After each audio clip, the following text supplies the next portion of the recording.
नमस्ते बच्चों, कैसे हैं आप सब।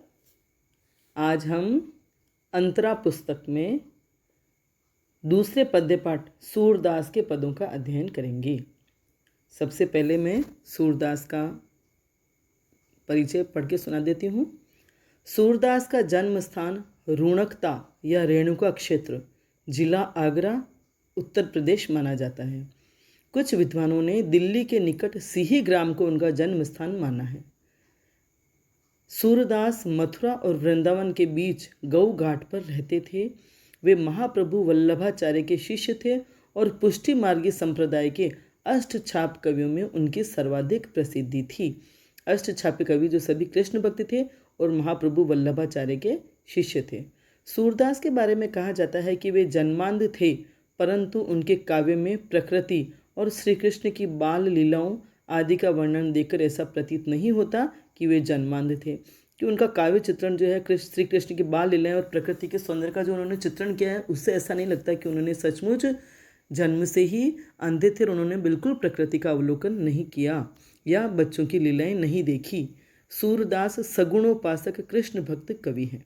सगुणोपासक, सगुण की उपासना करने वाले कृष्ण भक्त कवि हैं। जैसे कबीर निर्गुण के उपासक थे, जो ईश्वर के किसी रूप या आकार को नहीं मानते हैं, और सगुण हैं जो ईश्वर के रूप और आकार को, गुणों को मानते हैं।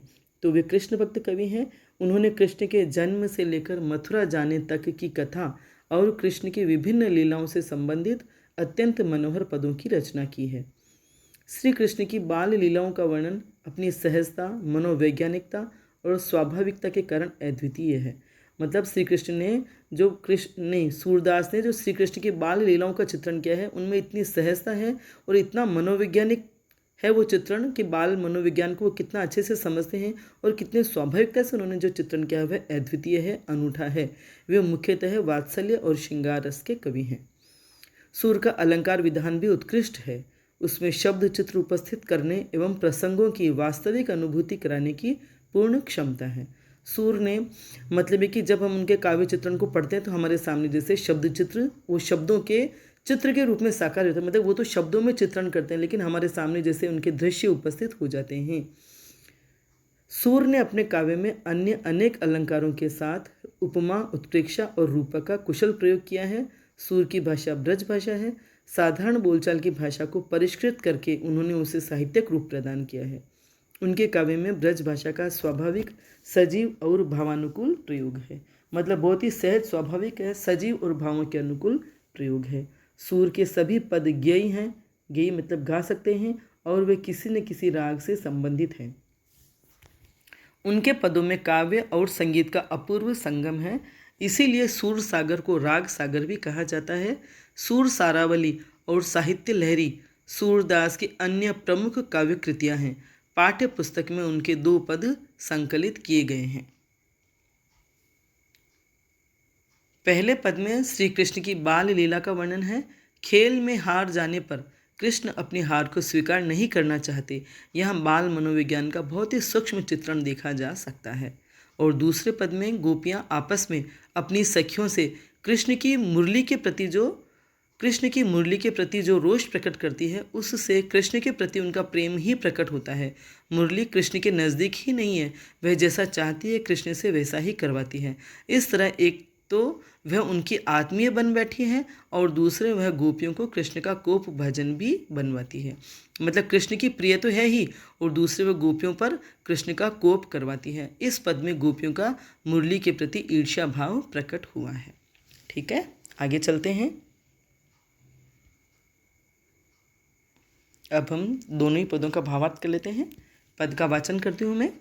खेलन में को काको गुसैया, हरिहारे जीते श्री दामा, बरबस ही कत करत रिसैया, जाति पाति हमते बड़ नाही, नाही बसत तुम्हारी छैया, अति अधिकार जनावत याते, जाते अधिक तुम्हारे गैया, रूठ ही करे तासों को खेले, रहे बैठी जह तह ग्वैया, सूरदास प्रभु खेलियो ही चाहत, दाऊं दियो करी नंद दुहैया।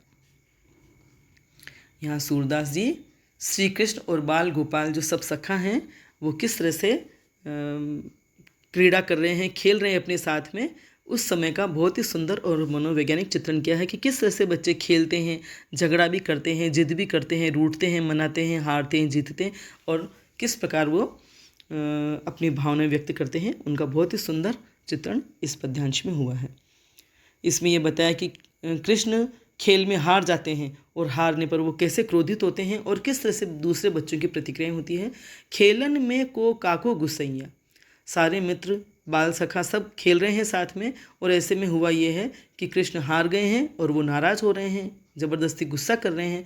तो बच्चे कह रहे हैं, उनके जो मित्र हैं, जो बाल सखा हैं, सारे वो सभी कह रहे हैं खेलन में को काको गुस्से है, कि खेलने में कौन किसी का स्वामी होता है। शब्दार्थ बता देती हूँ मैं पहले। को मने कौन, काको मने किसका, गुस्सैया मने स्वामी। हरि हारे, हरि मने कृष्ण, हारे और जीते श्री दामा। बरबस, बरबस मने जबरदस्ती या व्यर्थ ही। कत करत रिसैया, कत मने क्यों, रिसैया मने क्रोध करना। जाति पाति हमते बड़ नहीं, हमसे बड़ी नहीं है।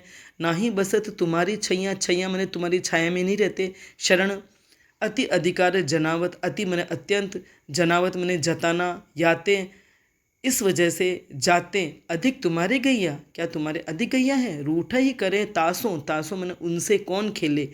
रहे बैठी जहाँ तह गोइयाँ, जहाँ तहाँ ग्वाल बाल बैठ जाते हैं। सूरदास प्रभु खेलियो ही चाहत, खेलियो ही मैंने खेलना चाहते हैं, इसलिए दाव दियो, दाव दिया, या उन्होंने अपनी पारी शुरू की। करी नंद दुहिया, नंद की दुहाई दे करके। ठीक है, अब भावार्थ करती हूँ मैं। तो बच्चे खेल रहे हैं आपस में, सारे ग्वाल बाल मिलकर के खेल रहे हैं, कृष्ण भी उनमें है। तो कृष्ण हार जाते हैं और वो नाराज़ होने लगते हैं, झुंझलाने लगते हैं, या गुस्सा करने लगते हैं, झगड़ा करने लगते हैं। तो बच्चे आपस में कहते हैं कि खेलन में को काको गुस्सैया, कि खेलने में कौन किसी का स्वामी है। भी हो सकता है बाकी नंद गांव के मुखिया हैं और वो स्वामी हैं, लेकिन जब हम खेल रहे हैं तब सब बराबर है। खेलते समय कोई किसी का स्वामी या कोई किसी का सेवक नहीं है, न कोई गरीब होता है न अमीर होता है। तो ग्वाली कह रहे हैं, ग्वाल बाल कह रहे हैं कि खेलन में को काको गुस्से हैं, कि खेलने में कौन किसी का स्वामी होता है। हरि हारे जीते श्री दामा, बरबस ही कत करत रसैया। हरि मने कृष्ण, तुम हार गए और श्री दामा जीत गए हैं, तो इसलिए तुम जबरदस्ती गुस्सा क्यों कर रहे हो, जबरदस्ती क्रोध क्यों कर रहे हो, अनावश्यक क्रोध क्यों कर रहे हो। अगर तुम हार गए हो और श्री दामा जीत गए हैं, तो तुम यहाँ अपने आप को बड़ा समझ करके क्रोध क्यों कर रहे हो। अभी तो कोई स्वामी या सेवक वाला रिश्ता यहाँ है ही नहीं, अभी तो हम सब बराबर हैं और यहाँ खेल रहे हैं। जाति पाति हमते बढ़ना है, तुम हमसे जाति पाति में भी बड़े नहीं हो, तुम भी ग्वाले हो और हम भी ग्वाले हैं, तुम हमसे किसी भी रूप में बड़े नहीं हो। ना ही बसत तुम्हारी छैया, न हम तुम्हारी शरण में रहते हैं, न हम तुम्हारी छाया में रहते हैं। ऐसा तो है ही नहीं कि तुम हमारा पालन पोषण करते हो, न तुम्हारी जाति हमसे बड़ी है। अति अधिकार जनावत याते, फिर भी तुम अगर बहुत अधिकार जताते हो या अपना हक दिखाते हो, तो याते जाते अधिक तुम्हारे गैया, तुम्हारे पास हमसे ज़्यादा गैया है क्या, इस वजह से तुम अधिकार जताते हो, क्योंकि जाति पाति में हम और तुम बराबर हैं। न हम तुम्हारी छाया में या शरण में रहते हैं, बस तुम्हारे पास गायें जरूर हमसे ज़्यादा है, तो शायद इस चक्कर में या इस वजह से तुम हम लोगों पर ज़्यादा अधिकार या ज़्यादा हक जता रहे हो और हम पे नाराज़ हो रहे हो। रूठे ही करे तासों को खेल ले, रहे बैठी जह तह गवैया। फिर वो बच्चे कहते हैं, सब बालक कहते हैं कि जो रूठता है, अनावश्यक रूठता है, झगड़ा करता है, उसके साथ कौन खेलेगा, मतलब उसके साथ कोई खेलना पसंद नहीं करता। और ये कहकर सभी ग्वाल बाल जहाँ तहाँ बैठ जाते हैं। जब बच्चों में लड़ाई हो जाती है तो कुछ समय के लिए खेल रुक जाता है, कुछ समाधान नहीं हो पा रहा है तो कुछ समय के लिए खेल रुक जाता है और बच्चे यहाँ वहाँ बैठ जाते हैं। फिर जैसे ही सबका मन ठीक होता है या कुछ मान मनोबल होता है तो वापस खेलना शुरू कर देते हैं। तो इस प्रकार बच्चे कितना पल भर में मान अपमान सब भूल जाते हैं। सूरदास प्रभु खेलियो ही चाहत, दाऊ दियो करी नंद दुहिया। सब बैठ गए इधर उधर, लेकिन सूरदास कह रहे हैं कि प्रभु कृष्ण खेलना चाहते थे, उनके मन में भी खेलने की इच्छा थी, इसलिए थोड़ी देर बाद वो अपना क्रोध शांत करके खुद ही दांव दियो, खुद ही दांव मतलब खुद ही खेलना उन्होंने शुरू किया। करी नंद दुहिया, नंद की दुहाई दे करके, नंद की कसम खा करके कि अब मैं झगड़ा नहीं करूँगा, चलो हम सब वापस खेलते हैं। तो सभी खेलने लग जाते हैं। यहाँ ये भी कह सकते हैं कि वो नंद की कसम खाकर ये कहते हो कि अब मैं जीत कर रहूँगा, अभी तो मैं हारा हूँ लेकिन अब मैं जीत करके दिखाऊँगा। तो इस प्रकार सारे बच्चे किस प्रकार प्यार से खेलते हैं और खेल में किस तरह से हट जिद झगड़े होते हैं, उन सब का बहुत ही सुंदर और मनोहारी चित्रण सूरदास जी ने यहाँ किया है। तो सूरदास की यहाँ सखा भाव की भक्ति व्यक्त हुई है, मतलब उनके ज़्यादातर पदों में या अधिकांश पदों की रचना उन्होंने सखा भाव से ही की है। पद में को काको गुसैया, को काको गुसैया, खेलन में को काको गुसैया, ये भी इतने प्यारे अंदाज में कहा है सूरदास जी ने कि इससे बच्चों की बुद्धि और वाक चातुरी देखने लायक है। मतलब बच्चों के माध्यम से सूरदास ने कहा है, तो बच्चों की वाक चातुर्य और उनकी बुद्धि कि किस प्रकार वो खेल में सबको समान समझते हैं। इस वक्त कोई बड़ा नहीं है और कोई छोटा नहीं है। हरी हारे, को काको, गुसैया, कत करत, इन सब में अनुप्रास अलंकार का सौंदर्य दृष्टव्य हो रहा है। सब में वर्णों की आवृत्ति है, इसलिए यहाँ अनुप्रास अलंकार है। इनमें बालकों के रूठने, हठ करने और खेलते रहने के स्वभाव की वजह से यहाँ सहज व्यंजना होने से यहाँ स्वभावोक्ति अलंकार भी है। ब्रज भाषा का बहुत ही सरल, सहज और भावों के अनुकूल और बहुत ही मधुर भाषा का प्रयोग हुआ है। पद में गेयता है, हम इन्हें गा सकते हैं। लय गति का यहाँ पूरा निर्वाह हुआ है ना। तो और बाल मनोविज्ञान के अनुसार यहाँ जो चित्रण हुआ वह बहुत ही आकर्षक और बहुत ही स्वाभाविक, हमारा मन का हरण करने वाला है। बहुत ही सुंदर लगता है, हमारा मन इसको पढ़कर बहुत ही प्रसन्न होता है। ठीक है, चलिए आगे। अब दूसरा पद पढ़ते हैं। मुरली तऊ गोपाल ही भावती, सुनिरी सखी जदपि नंदलाल ही, नाना भांति नचावती, राखती एक पाई ठाढ़ो करी, अति अधिकार जनावती, कोमल तन आज्ञा करवावती, कटि टेढ़ो वे आवती, अति आधीन सुजान कनौड़े, गिरिधर नार नवावती, आपुन पौढ़े अधर सज्जा पर, कर पल्लव पलुटावती, भ्रिकुटी कुटिल नैन नासापुट, हम पर कोप करावती, सूर प्रसन्न जानी एक औछिन, धरते शीस डुलावती। यहाँ पहले पद में श्री कृष्ण की बाल लीला का चित्रण है और दूसरे पद में मुरली किस प्रकार कृष्ण को अत्यधिक प्रिय है और मुरली बजाते समय उनकी कैसी भंगिमाएँ, कैसी मुद्राएं बन जाती है, उसी के माध्यम से यहाँ गोपियाँ कृष्ण का मुरली के प्रति प्रेम देख करके और उनके प्रति ईर्ष्या भाव जता रही हैं। तो पहले हम शब्दार्थ देख लेते हैं। मुरली तऊ गोपाल ही भावती, तो भी, तऊ मने तो भी, मुरली तो भी गोपाल को ही प्रिय, मतलब गोपाल को, श्री कृष्ण को मुरली ही भाती है। मतलब मुरली उन पर इतनी ज्यादती करती है, उनसे अपने इतने आदेश मनवाती है, नाना प्रकार के नाच नचाती है, फिर भी गोपाल को मुरली ही भाती है। यद्यपि मने यद्यपि, नाना भांति नचावती, नाना प्रकार के नाच नचाती है, इशारों पर नचाती है। एक पाई ठाढ़ो करी, राखती मने रखती है, एक पाई मने एक पैर पर, ठाढ़ो मने खड़ा, अति अधिकार जनावती, अति मने बहुत, अधिकार हक जनावती जताती है। कोमल तन, उनका कोमल शरीर, आज्ञा करवावती, आज्ञा का पालन करवाती है। कटी मने कमर, टेढ़ो मने टेढ़ी, वे आवती, अति आधीन सुजान कनोड़े, अति आधीन, उन्हें अपने आप गुलाम बना रखा है बहुत ही। सुजान मने चतुर, कनोड़े मने कृपा भाव से दबे हुए या कृतज्ञ भाव से, कृतज्ञता के भाव से दबे हुए। गिरिधर, गिरिधर कृष्ण के लिए आया है, गिरी को गोवर्धन पर्वत धारण करने के लिए करने की वजह से उन्हें गिरिधर भी कहते हैं। नार, नार का अर्थ यहाँ गर्दन से भी है और नारी से भी है। यहाँ नार शब्द में श्लेष अलंकार है, क्योंकि एक ही शब्द के दो अर्थ अलग अलग संदर्भों में है। नवावती मने झुकाती है। आपुन पौड़ी, खुद, आपुन मने स्वयं, पौड़ती, पौड़ी मने सोती है। अधर सज्जा, अधर रूपी शैया पर, यहाँ रूपक अलंकार है, अधर रूपी शैया पर। कर पल्लव मने कर रूपी पल्लव से, कर उनके कोमल पत्तों जैसे हाथों से, पलुटावती दबवाती है। तो कर पल्लव में भी रूपक अलंकार है। पल्लव मने कोमल पत्ते, कर मने हाथ, कोमल पत्तों की जैसे हाथों से, पलुटावती मने दबवाती है। भ्रिकुटी, भौहें, कुटिल मने टेढ़ी हो जाना, तिरछी हो जाना। नैन मने नेत्र, नासापुट मने नथुने, कोप करावती, क्रोध करवाती है। सूर प्रसन्न जानी एकौ छिन, एक क्षण के लिए, धरते शीस डुलावती, शीश झुलाते हैं या हिलाते हैं। अब भावार्थ कर देती हूँ मैं। सूरदास यहाँ कह रहे हैं, मुरली तऊ गोपाल ही भावती, सुनिरी सखी जद्यपि नंदलाल ही, नाना भांति नचावती।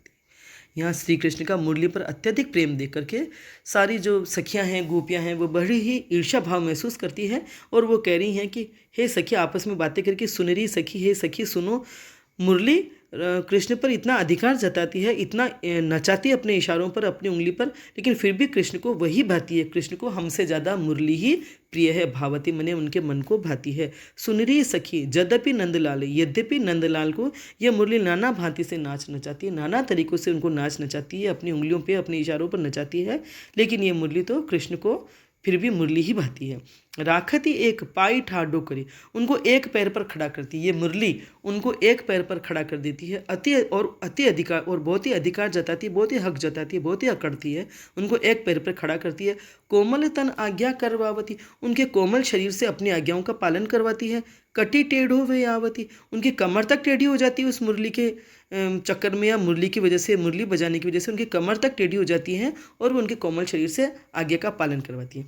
यह आशय यह है कि मुरली बजाते हैं श्री कृष्ण तो उनकी छवि, उनकी भंगिमा, उनकी मुद्राएं इस प्रकार की हो जाती है कि उन्हें ही गोपियाँ उनके मुरली का अधिकार समझ करके प्रस्तुत करिए, मुरली का अधिकार बता रही है कि भी किस तरह से मुरली उनको नाना भांति से नाच नचाती है, उनको एक पैर पे खड़ा कर देती है। कृष्ण जब मुरली बजाते हैं तो वो एक पैर पे दूसरा पैर करके तिरछा करके खड़े होते हैं और उनकी कमर टेढ़ी हो जाती है। अति आधीन सुजान कनुड़े, कृष्ण जबकि खुद बहुत चतुर हैं लेकिन फिर भी इसके बड़े ही गुलाम बने हुए हैं, इसके बड़े ही अधीन बने हुए हैं और जैसे इसकी कृतज्ञता से दबे हुए हैं, जैसे इसने कुछ एहसान किया है उस एहसान में दबे हुए हैं और इनके आज्ञाओं का पालन करते हैं।